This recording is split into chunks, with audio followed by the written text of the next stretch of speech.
Soal perseteruan ini, bukan perseteruan sih, lebih ke konflik yang terjadi antara Amerika Serikat dan juga Venezuela. Yang mana diketahui di Tribuners bahwa sebagian besar tim pasukan pengamanan presiden atau pas pampres Venezuela yakni Nicolas Maduro nih, ternyata ini tewas dibunuh oleh pasukan Delta Force Amerika Serikat nih Tribuners. Hal itu terjadi di hari di mana Amerika Serikat ini melakukan serangan gitu ya di sejumlah wilayah di Venezuela pada Sabtu 3 Januari 2026. Menteri Pertahanan Venezuela Vladimir Padrino Tribuners ini menyatakan pada hari Minggu 4 Januari bahwa pas pampres Maduro ini tewas demi melindungi sang presiden. Yang mana kita ketahui bahwa sang presiden ini diketahui diculik gitu ya dan kemudian ditangkap oleh pasukan elit Amerika Serikat tersebut. Jadi dalam pidatonya nih Tribuners Padrino mengatakan bahwa personel militer Amerika Serikat yang melakukan operasi tersebut dengan kejam membunuh sebagian besar tim keamanan Maduro nih Tribuners, kemudian juga tentara dan juga warga sipil yang tidak bersalah. Dan dia kemudian juga tidak memberikan rincian tapi Tribuners lebih lanjut terkait dengan jumlah korbannya nih, ada berapa orang gitu kan yang terbunuh dalam insiden penangkapan Maduro dan istrinya ini. Jadi Padrino ini juga menegaskan bahwa Maduro merupakan pemimpin yang otentik dan sah di negara tersebut, tepatnya di Venezuela ya.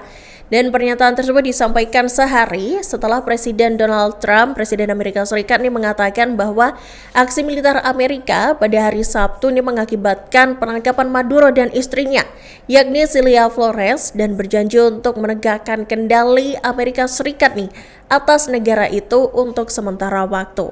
Dan kemudian nih Tribuners, Trump ini menuduh Maduro ini mengawasi pengiriman narkoba ke Amerika Serikat dan juga memegang kekuasaan secara tidak sah ini melalui kecurangan saat pemilu gitu Tribuners. Dan seiring dengan itu nih Tribuners, Presiden Amerika Serikat Donald Trump ternyata juga mengancam akan menyerang Venezuela nih untuk kedua kalinya jika mereka tidak berperilaku baik Tribuners. Jadi Trump juga mengancam tindakan militer terhadap pemerintah Kolombia juga nih dengan mengatakan kepada wartawan gitu ya bahwa operasi semacam itu terdengar bagus bagi saya gitu, jadi bagi Trump gitu Tribuners. Dan Amerika Serikat juga diketahui mengebom Venezuela dan menculik Presiden Nicolas Maduro di tengah kecaman dan juga pujian gitu ya Tribuners.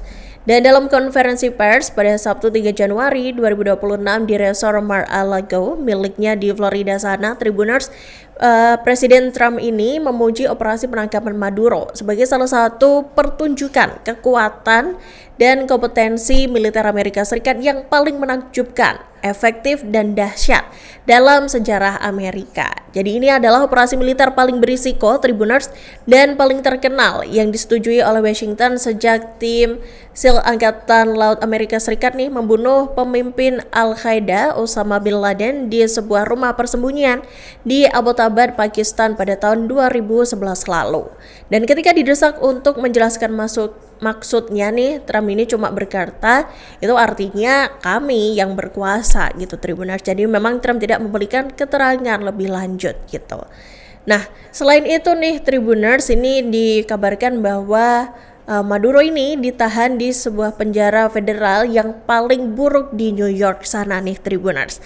Jadi Presiden Venezuela Nicolas Maduro ini dilaporkan ditahan di Metropolitan Detention Center atau MDC, Brooklyn, negara bagian New York, Amerika Serikat nih, sambil menunggu proses hukum dan juga vonis dari pengadilan.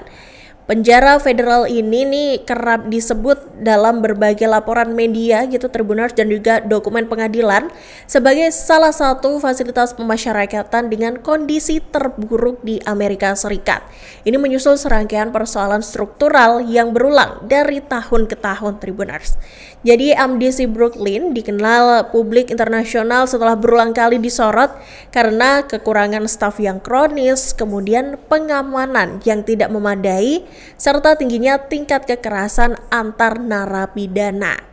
Sejumlah pengacara, kemudian organisasi hak asasi manusia dan laporan inspeksi federal sebelumnya mencatat adanya risiko serius terhadap keselamatan tahanan nih Tribuners, termasuk insiden penusukan, kemudian perkelahian hingga keterbatasan akses layanan kesehatan dasar.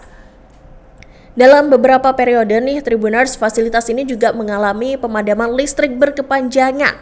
Dan ini juga berdampak langsung ya pada pemanas ruangan, kemudian air bersih dan juga komunikasi tahanan dengan penasihat hukum.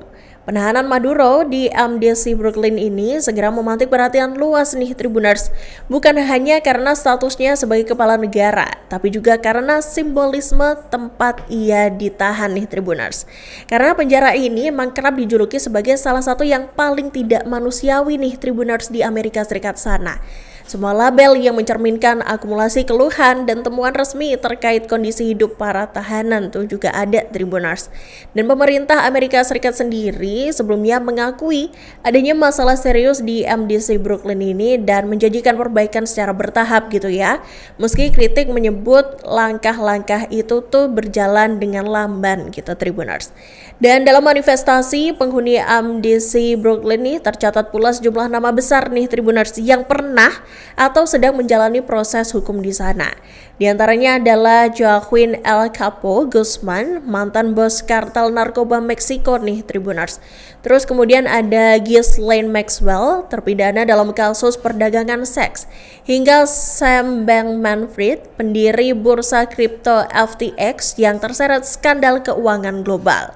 Dan beberapa laporan juga menyebut musisi dan juga public figure lain nih pernah mendekam di fasilitas yang sama nih, menegaskan bahwa reputasi MDC sebagai penjara Meksiko berisiko tinggi bagi para tahanannya, terlepas dari latar belakang dan juga status mereka. Dan bagi Caracas nih Tribuners, penahanan Maduro di penjara dengan reputasi kelam ini berpotensi menjadi isu diplomatik yang sensitif.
Download Tribun X sekarang, menghadirkan lokal menjadi Indonesia.